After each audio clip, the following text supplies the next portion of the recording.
Bismillahirrahmanirrahim. Assalamualaikum warahmatullahi wabarakatuh. Waalaikumsalam warahmatullahi wabarakatuh. Baik adik-adik, selamat siang dan salam sejahtera untuk kita semua. Pada pagi menjelang siang hari ini kita melanjutkan materi terkait bangsa-bangsa ternak perah. Jadi perlu saya sampaikan terlebih dahulu bahwa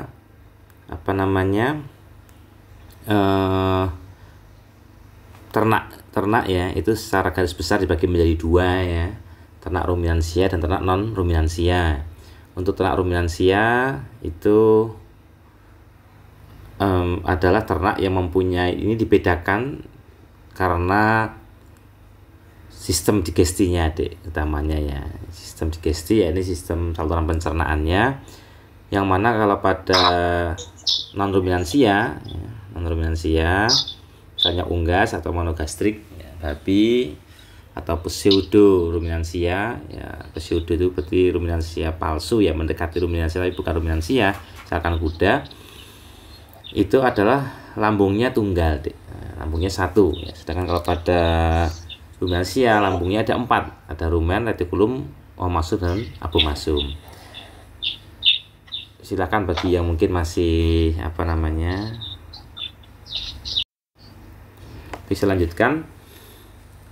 Kemudian untuk sehingga kalau yang disebut kalau di dalam ruminansia itu lambung sejati adalah abomasumnya, karena pada pencernaan pada ternak non ruminansia ya, masuk kalau kita ya manusia yang berlambung tunggal ya, itu di lambung kita ini terjadi pencernaan dan absorpsi pencernaan secara enzimatis dan juga absorpsi atau penyerapan. Sedangkan di dalam ternak ruminansia itu di rumen terjadi pencernaan fermentatif ya, fermentasi. Kemudian nanti di abomasumnya adalah pencernaan secara enzimatis dan sudah ada penyerapan di abomasum sampai dengan di usus halus. Nah itu. Kemudian nanti akan lebih jelas saya kira di nutrisi untuk pembagiannya itu. Kita bicara di ruminansia, ini ada ternak perah dan ada ternak potong ya. Perbedaannya di mana? Perbedaannya adalah pada efisiensi daripada proses lepas pencernaan itu adalah kalau sapi potong berarti dia misalkan sama-sama induk, dia menghasilkan bibit ya, anakan ya. Itu produksi susunya hanya mencukupi sampai ternak itu sapi. Setelah itu dia sapi perah induknya tidak menghasilkan susu lagi ya, sangat terbatas ya. Sedangkan pada sapi perah dia menghasilkan susu yang susunya itu lebih banyak daripada yang dibutuhkan oleh anaknya, baik itu pedet ataupun cempe ya. Itu ya. Sehingga pada sapi perah ini menjadi lebih kompleks karena proses produksi susu itu kan cukup lama ya. Standarnya adalah 305 hari dalam satu masa laktasi ya. Dalam 305 hari itu terbagi menjadi 3 trimester, trimester 1, trimester 2, trimester 3. 100 hari pertama, 100 hari kedua, dan 100 hari ketiga ya. Ini punya kondisi fisiologis dan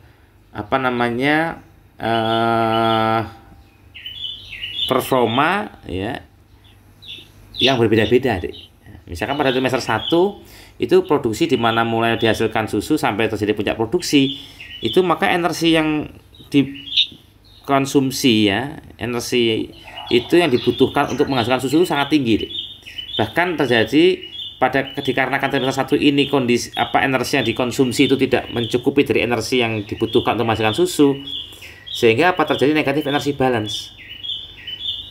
Negatif energi balance adalah kondisi di mana balance energi itu negatif, energi yang dikonsumsi dengan energi yang dibutuhkan lebih banyak energi yang dibutuhkan, sehingga pada sapi perah itu rata-rata terjadi pengurangan berat badan ya, itu setengah sampai dengan 1 kg per ekor per hari tergantung produksi susunya. Dan di trimester 1 ini titik kritisnya adalah dia juga harus bunting agar terjadi calving interval 12 bulan, jarak balannya 12 bulan, agar induk itu bisa one cow induk, one calf calving in 1 year. Itu bisa tercapai di situ. Padahal kondisinya tadi negatif energy balance. Belum lagi kalau kita diskusi ke reproduksi nanti terkait hormon prolaktin, itu bertolak belakang dengan hormon GNRH reproduksi ya. Itu mungkin next materi kita sampaikan. Kita fokus ke bangsa-bangsa ternak perah ya. Baik, bangsa ternak perah di sini ya. Itu tentunya ada bangsa sapi perah, bangsa kerbau perah, bangsa kambing perah, dan bangsa domba perah. Tentunya yang menghasilkan susu paling banyak adalah sapi perah. Sapi perah ini ya ada yang berasal dari daerah tropis, daerah subtropis, dan sapi perah persilangan. Sapi perah ini, ya, ini ada yang paling terkenal. Ya, ini ada Friesian Holstein, sapi Jersey, sapi Guernsey, Brown Swiss, dan Ayrshire. Ya. Kemudian ada juga yang kurang populer, Red Danish, Dutch Belt, dan yang bersifat dwiguna, ya, dua fungsi, yakni untuk susu dan juga bisa diambil susunya, juga bisa diambil dagingnya ya. Ini juga size-nya besar-besar sapi ini, milking shorthorn dan red polled ya. Tetapi kalau kita berbicara tahun akhir-akhir ini ya, kira-kira rata-rata industri itu sudah ke single purpose deh. Dengan semakin maju teknologi saat ini kan sudah tidak lagi dui fungsi atau dual purpose, sudah tidak ya. Kita lebih ke single purpose. Maksudnya begini, pada industri-industri yang ingin menghasilkan susu yang banyak tentunya memilih sapi Friesian Holstein. Ya. Sedangkan sapi pada pada industri yang menginginkan industri mentega ya, keju ya, itu mereka memilih sapi Jersey yang kandungan lemaknya tinggi. Ya, itu. Kemudian bangsa sapi perah asal tropis ini ada sapi Sahiwal, Red Sindhi, Gir, Ongol, Hisar. Ya. Sapi perah di Indonesia rata-rata sapi perah Friesian Holstein murni dan juga peranakan Friesian Holstein, peranakan Eva. Murni diperoleh dari mana? Dulu sejak penjajahan Belanda, nanti di mata kuliah ilmu ternak perah saya akan sampaikan terkait dengan napak tilas dan sejarah persusuan nasional. Ini di mana diperolehnya? Ya. Ya.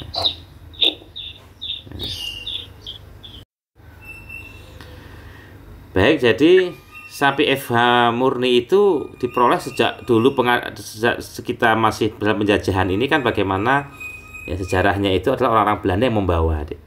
Kemudian ada masyarakat ekonomi Eropa, MEA, kemudian yang terakhir ini kita impor itu tahun yang saya tahu ya, itu 2011-2012 di Balai Besar Pembibitan Ternak Unggul dan Hijauan Pakan Ternak di Baturaden, itu sebagai Center of Excellence-nya untuk ternak perah ya. Di sana mengimpor sapi 1.000 ekor secara bertahap. Ya. Itu adalah sapi FH. Kemudian sapi peranakan FH tentunya ya sapi-sapi FH sudah disilangkan dengan ternak lokal ataupun dengan sapi-sapi peranakan. Ya, yang ini juga sudah banyak di Indonesia sapi peranakan FH. Ada pula bangsa sapi perah persilangan, yakni Australian Illawarra Shorthorn, Australian Milking Zebu, dan Australian Friesian Sahiwal.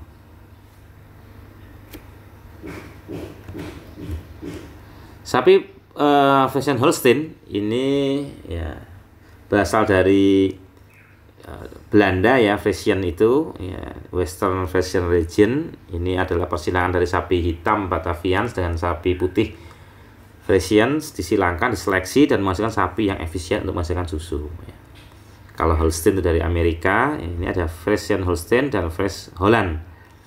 Nah, ini sapi yang paling tua dan paling populer, penyebarnya paling luas di seluruh dunia ya.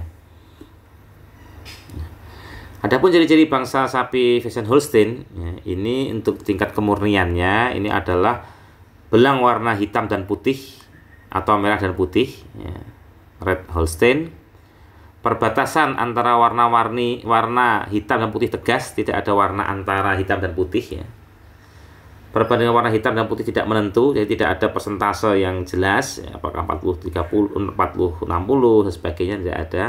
Dan yang juga penting adalah warna putih ini harus ada pada bulu kipas ekornya ya, kaki ini teracak sampai lutut, perut dan dahi ya. Ini diperlukan ya, misalkan kita lihat ya.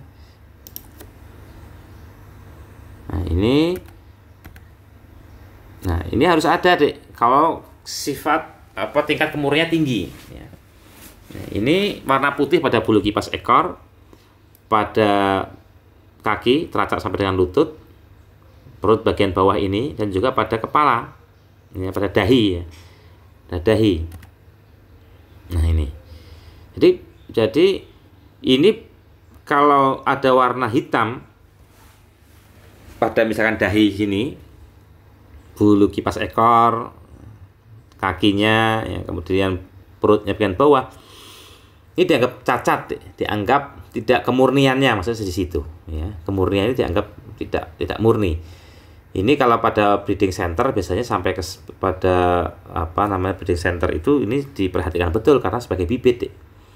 Atau kalau saya pernah menjadi juri ya, lomba kontes ternak, kontes sapi hasil IB ya. Nah, itu kita akan melihat itu tingkat Kabupaten Karanganyar ya, Piala Bupati Karanganyar di Polokarto saat itu, di lapangan Polokarto. Itu kita misalkan ya ada hasil IB itu bagus pertumbuhannya bahkan di atas rata-rata. Itu masuk pilihan sebetulnya dari performance tubuhnya Tapi ketika kita lihat dari sisi warnanya, ini sebetulnya sudah masuk ke performanya, ini performan limosin. Tapi kok warnanya kok ada warna yang tidak khas dari limosin ini bisa digugur, ya, tidak masuk nominasi Nah itu sehingga dianggap cacat dari sisi kemurniannya apabila ada warna hitam total ya, terdapat warna hitam pada bulu kipas ekor, perut, kaki, teracak sampai dengan lutut, batas warna hitam dan putih tidak tegas, dan warna putih total. Nah, ini ukuran tubuh dan produksi susunya. Ukuran tubuhnya cukup besar ya, 600 sampai 800 kg. Ya, 550 itu juga masih bisa ya.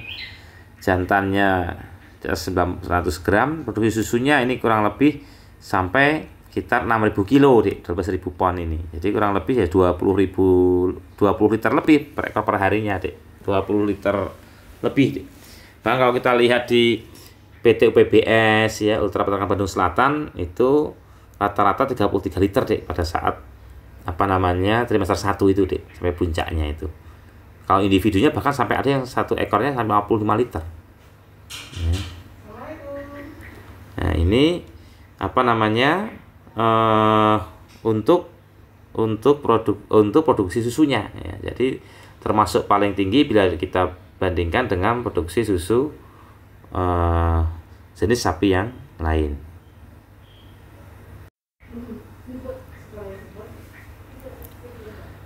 Baik, kemudian dari sisi aspek kadar lemaknya ya, ini cukup ya, sekitar 3,5 sampai 3,7% dengan warna kuning, butir lemak yang kecil ya, dan baik untuk dikonsumsi sebagai susu segar ya.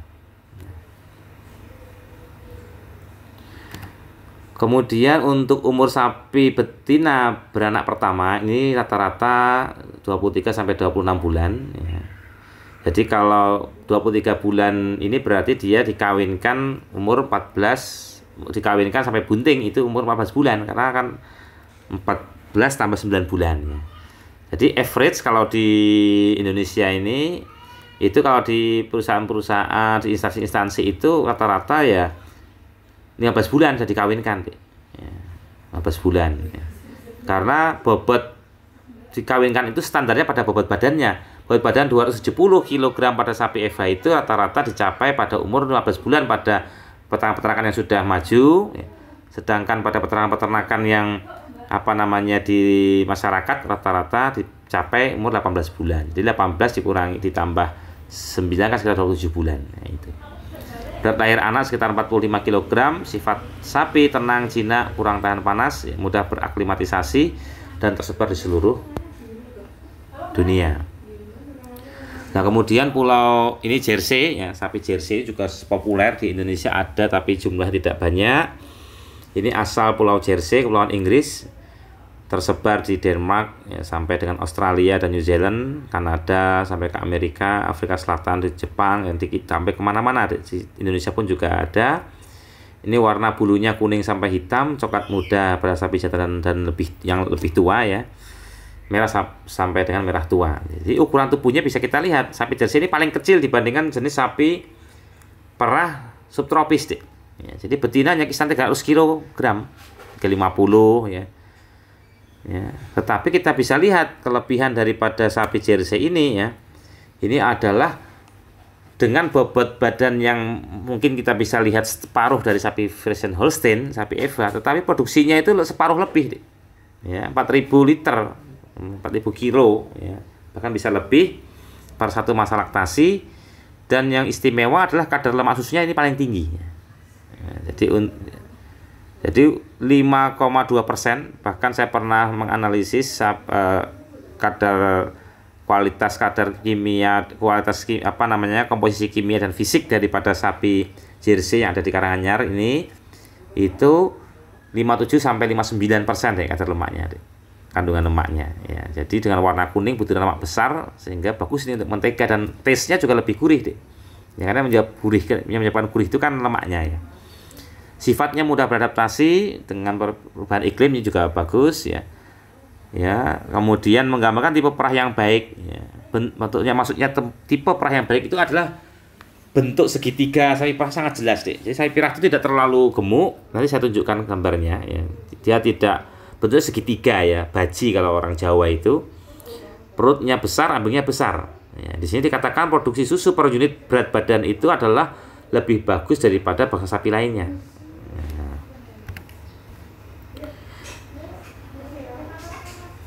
Nah, ini kita bisa lihat, ini bentuk baji itu kalau dari belakang, dari ekor, di atas punggung ekor ini kita tarik ke bawah sampai ke kaki, ke lututnya ini kita lihat, ini ada ambingnya besar, maju ke depan sampai ke dada ini dia menjadi lebih kecil deh, jadi segitiga ini bentuknya. Nah, dan tidak terlalu gemuk, memang sapi Jersey, sapi perah produksi tinggi ini biasanya tidak terlalu gemuk deh. Nanti dia mulai body recovery setelah trimester 2, setelah puncak dicapai ya. Dan sapi Jersey ini ya, sapi Jersey ini sempat ya dalam beberapa tahun yang lalu kita berdiskusi ya, baik di perguruan tinggi, kemudian Badan Litbang Pertanian, ada BPTP, kemudian ada Loka Sapi Potong, Loka Penelitian ya, LIPI ya, kemudian ada juga dari swasta ya. Kita berdiskusi deh terkait bagaimana upaya Indonesia ini harus punya Indonesian Commercial Dairy Cows deh. Nah, ini dan juga Indonesian Commercial Beef Cattle. Ini sebetulnya kita sudah mengarah ke sana deh. Ya. Kebetulan untuk yang sapi perah itu saya masuk di dalam FGD-nya, grup sapi perah. Kalau dari peternakan ada Pak Sigit Bu Nuzul itu yang sapi potong. Ya, tapi Pak itu Bu Nuzul kayaknya ikut, Pak Sigit kayaknya nggak ikut. Ya. Nah, itu ini kita ingin sebetulnya menyilangkan antara sapi Eva kita dengan sapi Jersey. Kenapa kita memilih Jersey sebagai persilangannya? Karena sapi ini punya banyak kelebihan tadi ya. Produksinya sebetulnya tinggi ya. Per berat badannya itu dia paling tinggi sebetulnya produksinya. Kualitasnya susu paling bagus ya. Kadar lemaknya paling tinggi ya. Kemudian dia mudah beradaptasi. Dan yang keempat ini ya size-nya kecil deh. Size-nya kecil itu menjadi kelebihan juga di kita. Karena apa? Saya sudah melakukan penelitian dulu waktu S2 dulu tesis saya deh, itu salah satunya yang bisa saya ambil adalah rata-rata kemampuan peternak kita dalam mengambil rumput itu ya. Kalau laki-laki itu 60 sampai 80 kilo deh. Itu sudah maksimal karena kan disunggi deh, dipanggul deh. Ya, dan dengan kontur medan yang naik turun seperti itu kemampuannya itu kalau laki-laki kalau tanpa gerobak rata-rata mereka jalan kaki deh. Itu ya 70-80 kilo deh. 60 sampai 80 kilo. 70 kilo kalau kita ambil average ya. 70 kilo itu kalau laki-laki, kalau perempuan 15 sampai 25 kilo deh. Nah, itu hasil yang sudah pernah saya timbang beberapa peternak yang mengambil itu. Dan kalau kita ambil yang laki-laki itu tadi 70 kilo, itu kalau sapi Eva sebenarnya kan hanya mencukupi satu deh. Ya, sapi Eva yang murni loh ya. Kalau sapi peranakan ya 1 atau 1,5 lah.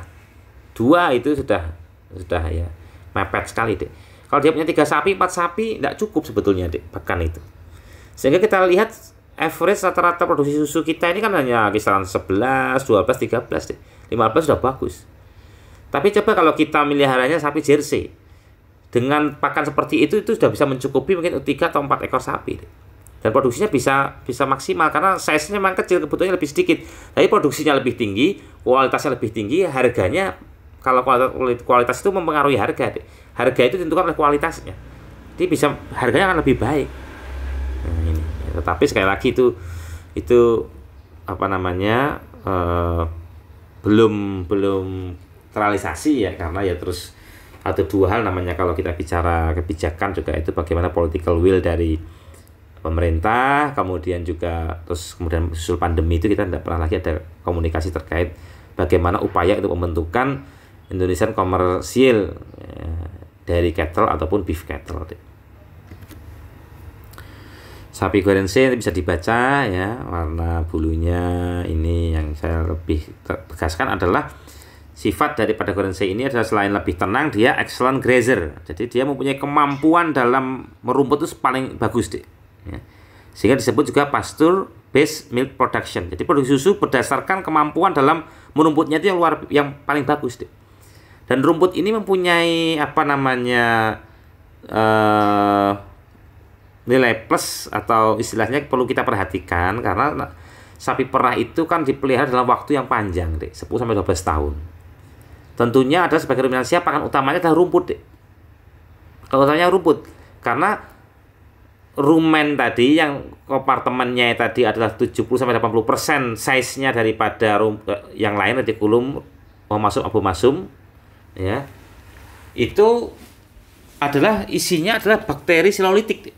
Ya, bakteri selolitik yang pH-nya itu adalah ideal optimal pada pH 6,7 sampai 6,8. Sehingga proses fermentasi tadi bisa berjalan dengan baik. Kenapa sapi ya, ternak ruminansia, domba, kambing, kerbau itu bisa mengkonsumsi pakan berserat tinggi ya. Yang tidak bisa dikonsumsi ternak yang lain. Ya karena dia mempunyai mikrobia tadi, Dek, mikrobia rumen. Ya, mikrobia rumen itu juga 80% bakteri, kemudian 10-20% itu adalah protozoa, Dek. Ya. Nanti di mata kuliah nutrisi saya kira akan dikaji lebih dalam.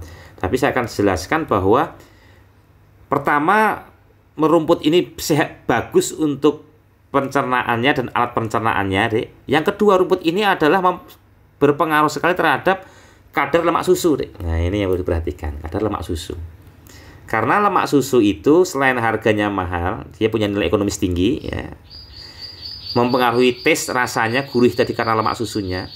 Dan yang ketiga, lemak susu ini adalah prekursor ya, diingat-ingat prekursor itu bahan dasar atau bahan dasar pembentuk dari lemak susu itu serat kasar. Serat kasar aslinya di mana? Di hijauan. Jadi prekursor lemak susu adalah asam asetat ya, asam asetat C2. C2 tadi prekursornya adalah serat kasar atau hijauan. Nah, jadi kalau mau sapi perah itu lemaknya baik ya harus hijauannya harus bagus. Tapi kalau untuk produksi susu itu C3, Dek, asam propionat. Nah, kalau glukosa itu kan C6 H12O6 ya. Jadi dua propionat bisa membentuk satu glukosa. Kenapa? Jadi biokimia nanti ada di semester 2, saya kira perlu diperhatikan betul, ambil biokimia ya. Yang semangat, jangan beranggapan jangan seperti saya dulu pengalaman saya nggak perlu diulang, Dek. Pengalaman saya biokimia saya sempat dapat D dulu. Saya ulang baru dapat A. Karena merasa berat dulu, kalau sudah bawah sadar kita ini berat ya susah untuk masuk, Dek. Tapi kalau alam sadar bawah sadar kita ini wah, menarik ini biokimia.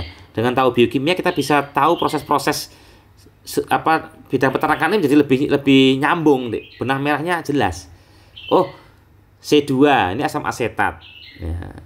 Jadi dalam metabolisme karbohidrat ini kan menghasilkan VFA, Dek, volatile fatty acid ya, itu bisa ada akan tahu itu VFA. Apa C2, C3, C4.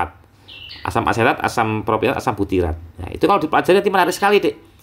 Ya, menarik sekali nanti bagaimana proses metabolisme karbohidrat, metabolisme protein, metabolisme lemak. Nanti kita bisa tahu, Dek, oh kenapa kok kalau susu itu dikasih banyak makan rumput kok dia menghasilkan lemak susu yang bagus. Oh, asam asetat itu prekursor lemak susu, dia prekursornya adalah serat kasar dari hijauan. Kok kenapa kalau sapi perah itu produksi yang tinggi juga butuh konsentrat yang tinggi? Oh, karena untuk proses sintesis produksi susu itu dibutuhkan energi yang tinggi. Energinya dari mana? Salah satunya adalah misalkan glukosa. Ya. Nah, glukosa itu kan dari dua propionat bisa membentuk asam menjadi glukosa. Propionat itu dari mana? Dari pati-patian. Nah, C3 itu. Pati-patian banyak di konsentrat. Ya, kenapa kok sapi potong itu kalau ada adik nanti suatu saat kesempatan magang di perusahaan saya potong dikasih pakan bahkan sampai 80% konsentrat. Ya karena memang siklus hidupnya kalau sudah digemukkan tadi kan ideal pada umur 1,5 tahun atau 2 tahun digemukkan hanya tiga bulan deh. 3 bulan setelah itu kan dipotong deh. Ya. Jadi tidak perlu di push, tidak masalah. Dan juga kalau berhubungan biokimianya konsentrat yang tinggi tadi kan C3-nya banyak. 2 propionat bisa membentuk 1 glukosa. Glukosa kalau tinggi dalam darah ditimbun jadi apa? Glikogen, gula otot. Apa otot maskelnya banyak, otomatis dagingnya juga banyak. Nah, jadi kita dengan belajar biokimia jadi tahu deh hulu hilirnya ini. Nah, ini. Kemudian ukuran tubuhnya sedang, kita lihat dia punya keistimewaan. Ini adalah kadar lemak susunya juga cukup tinggi 4,7 ya, dengan butiran yang besar. Jadi bagus lemaknya, butirannya lemak besar sehingga bagus untuk mentega.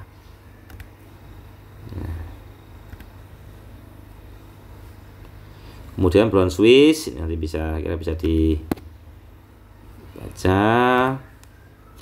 Kemudian Ayrshire ini juga sifatnya tenang, juga mempunyai excellent forage ability, kemampuan merumput yang bagus, juga ini mempunyai easy calving, maksudnya mudah untuk beranak, dalam arti punya kinerja reproduksi yang bagus deh. Jadi kalau sapi perah itu Ayrshire ini, kalau sapi potong itu kalau Indonesia kita punya sapi Bali deh. Sapi Bali itu punya kinerja reproduksi yang bagus deh. Ya, calving intervalnya relatif mendekati ideal. Nah, ini Ayrshire.